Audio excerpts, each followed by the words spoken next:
Hey guys, welcome back. This is the counting permutations and combinations assignment we did in class. We worked on this together. This is the last video we're going to do. We're talking about combinations now. Okay, now we're going to kind of compare this to permutations. So before, in the previous video, we said permutation was an arrangement of objects where order matters. Well, combination is kind of similar, but the difference is the order doesn't matter. So combination is a grouping of objects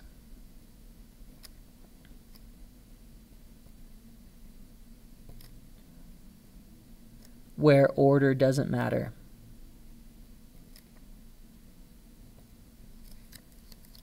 Okay, so this example here is going to look really similar to one we just saw, but there's a little bit of a difference to it. So 5 students are competing in the science fair, same 5, Bob, Chad, Anna, Devin, and Esther. A blue ribbon will be given to 2 outstanding contestants. How is this problem different from the previous science fair problem? Well, in the previous problem, they were going to get a gold and a silver, meaning that, first and second place was like a ranking. Here, they're just going to be given two blue ribbons. So it doesn't matter which blue ribbon you get. There's no ranking. There's no first and second place. So the difference here is that the order does not matter. Choosing Anna first and Bob second is the same as choosing Bob first and Anna second because they're not getting a first and second place. They're both getting blue ribbons. So the next part says, list all the possible outcomes for choosing 3 contestants to receive a blue ribbon. Oh, sorry, that should say 2. Shucks. Just catching all these errors here. We want this to say 2. Okay. So going back to this one, this was all the possibilities for choosing a first and second place, and there was 20 of them, right? But if you think about it, I wrote this out this way because these, if we're talking about blue ribbons, then these 2 outcomes would be the same, right? Anna gets a blue ribbon, Bob gets a blue ribbon is the same as Bob gets a blue ribbon, Anna gets a blue ribbon. And these would be the same, and these would be the same. And so I actually have twice as many pairs as I need. So for the next problem here, I'm going to get rid of these guys, and I'm just going to list the top row because I don't want all these duplicates. So we got AB, we got AC, right? That's Anna and Chad. Then we got Anna and Devin. We got Anna and Esther. Okay, now let's do the Bob groupings. We already got Bob and Anna, so we just go down the line. Bob and Chad, Bob and Devin, Bob and Esther. Okay, we got all the Bobs now. Let's do all the Chads. We already got Chad and Bob and Chad and Anna, so we just need the ones going to the right. So Chad and Devin, we got Chad and Esther. Okay, now we just need the Devins. We already got Bob and Devin, we already got Chad and Devin, we already got Anna and Devin. So the only other option we have is Devin and Esther. But we don't need to flip them. BA is not a new outcome, it's the same outcome. So we really only have 10 here. That's kind of the difference. So what's going on here, the difference here is you actually are dividing out the doubles. If you think about this, you have doubles, you need to divide the permutation by 2. So let's kind of talk about that in specifically here, and then we'll talk about a formula.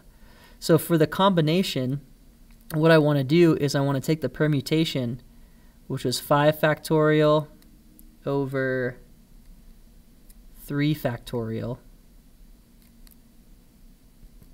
So remember before we did up here 5 factorial over 3 factorial, that was 20 different options. 20 different permutations. So this is the permutation. This is a 5, by the way. But we have to divide that by the repeats, right? So how many ways are there to order 2 people? Well, there's 2 factorial ways to do it. And so that's how I get rid of the doubles. So this part right here is what I already had. This is the permutations where order does matter. Then I divide out the repeats by dividing by this 2 factorial. So let's just to see that. You got 5 times 4 times 3 times 2 times 1, just listing it all out, over 3 times 2 times times 1, sorry, 3 times 2 times 1, times 2 times 1. Okay, well the 3 times 2 times 1s are going to cancel, right? Here's my 5 times 4. That's 20 different possibilities. But remember, the order doesn't matter now, so I have to divide out the doubles, right? Divide by 2. So this is 20 over 2, and that gives me 10 options. This 10 options. So combinations is very related to permutations. You just have to divide out the repeats that you don't need. So if you're taking n objects r at a time, the notation looks like this, NCR instead of NPR. And what you do is you do n factorial, and you divide it by n minus r factorial. That hasn't changed at all. But you also divide it by r factorial. And this represents the repeats that you don't want to have. Now in this case, we had groups of 2, right? But what if you had groups of 3, like first, second, and third place? Well, in that case, there's 3 factorial ways to rearrange them. So you have to divide out, like, instead of dividing out doubles, you have 6 times as many things, or 3 factorial. So this won't always be a 2 down here. It could be a different number, because if you're choosing more, like, winners or more objects or whatever, there's multiple duplicates that you're going to have. Okay, so this part, again, this part of the formula hasn't changed at all. This is the permutation part. But if you take the permutation part and you just add this little bit here, the r factorial, that divides out the duplicates or the repeats. We want to get rid of those duplicates because the order doesn't matter. Okay. All right, let's look at a couple problems on the back. Okay, how many different ways are there to choose a 4-member robotics team from 10 applicants? Well, if you think about it, you have to ask yourself, like, does the order that we choose the members in matter? And the answer is no, it doesn't matter. If you choose 4 members in a different order, it's still the same team. So if order doesn't matter, then this is going to be a combination.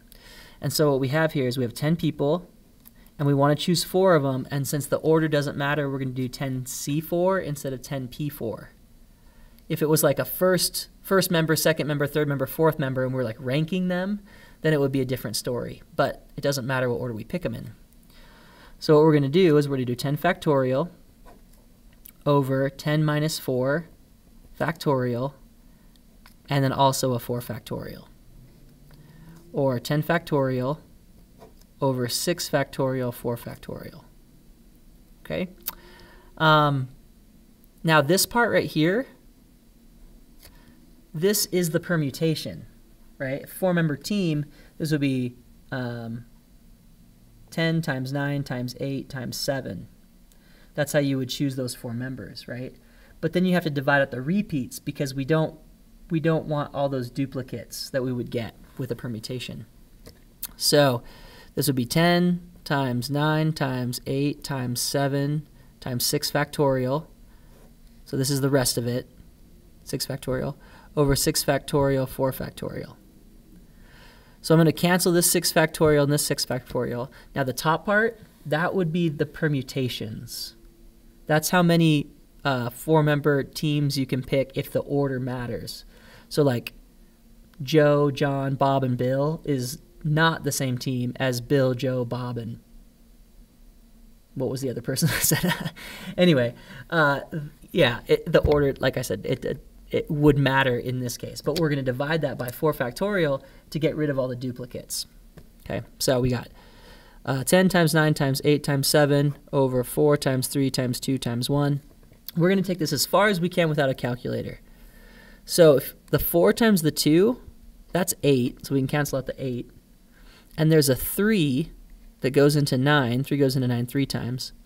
So really all I have left is 3 times 7 times 10. And we can do that. 3 times 7 is 21. 21 times 10 is 210. So no calculator required on that one. Kind of cool. So again, the point I'm trying to make here is when you do combinations, you start with a permutation and then divide out the repeats, and that's where the formula comes from. All right, so down here you're going to do combinations. So I'll set one up with you, and then you can do the rest of them. And your job is just to finish this up. whatever we didn't do. Sorry, so there's some permutation examples we didn't do. Those are for you to do, and there are now some combinations. Okay, so this is 20 objects. I'm going to pick 18 of them, but the order doesn't matter. So 20 factorial over, we got 20 minus 18 factorial, so subtract them, and then 18 factorial. So 20 factorial over 2 factorial, 18 factorial.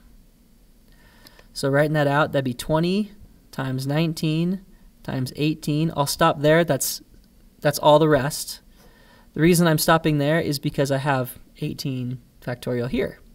So this cancels out an 18 and a 17 and a 16 and a 15 and a 14 and a 13 all the way down to 1. So that leaves us 20 times 19 over 2 times 1, because there's still a 2 factorial there. 2 goes into 20 10 times, so this is just 10 times 19, which is 190. Again, no calculator required. So I would encourage you to go as far as you can without a calculator so that you can understand how factorials work better instead of just jumping to a calculator and, letting that do all of your thinking. Don't you let it be a crutch. Learn how to do it first on your own, and then when you use it later, it will be better. You already know what you're doing. All right, thanks for watching.